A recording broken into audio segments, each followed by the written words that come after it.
So I'm going to show you how to use Google Hangouts to do a video conference.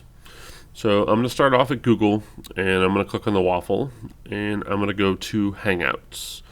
You could also go directly to their website, which is hangouts.google.com. So from here, it may ask you to log into your Google account if you haven't done so already, and you can do what's called a video call. So when I create a video call, it's going to ask me, do I want to join or start a meeting? In this case, I want to start a meeting. So I'm going to click the plus sign, and it's going to ask me to give that meeting a name. So I'm going to call it a test meeting. And hit continue. So the first time you use it, it will ask you, do you want to give Google permission to use your microphone and your camera? You have to tell it to allow for that to work.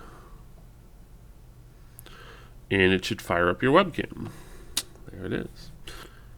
Now to share this meeting with other people, there's an option that says join now.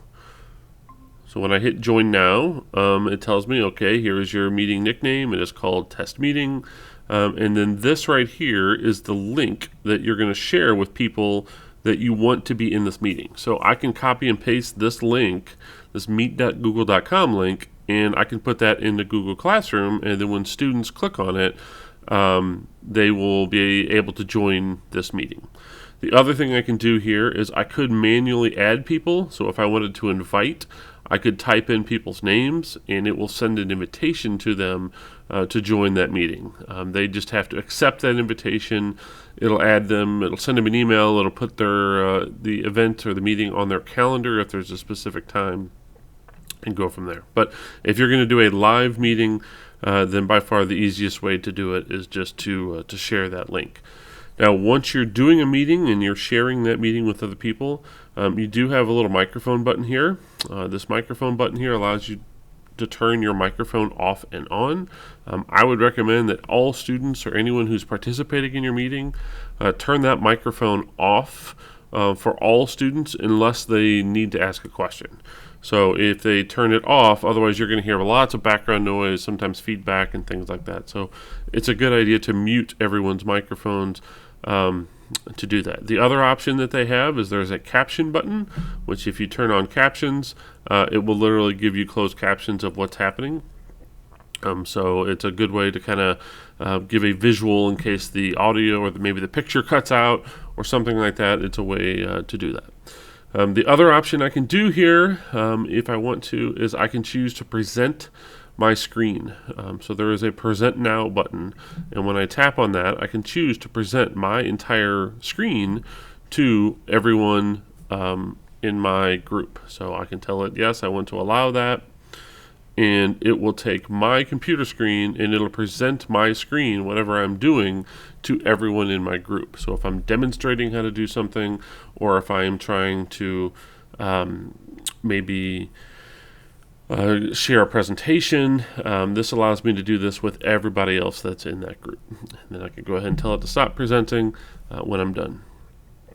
So up here in the upper right hand corner, I'll see all the members that are part of this group.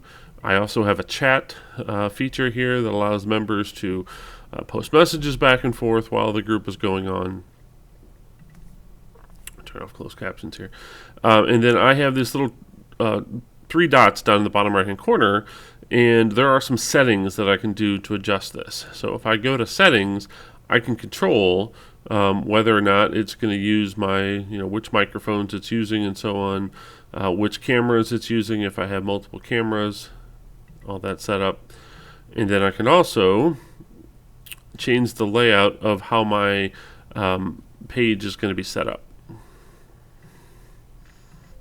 So from the student side, they're simply going to open up the Google Classroom app, and then they're going to go into their course, and they're going to tap on their Hangout assignment that you created where you sent them the link.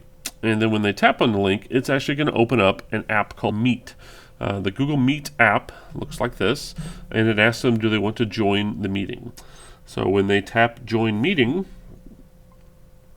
I am now in the meeting. And then they will see anyone else who's part of the meeting also. So if there's a bunch of people in there, you'll be able to see little windows with everybody else.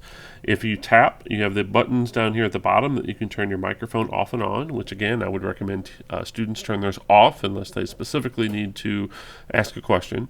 They can also turn their camera off and on, which will just show their avatar from Google if they choose to do that.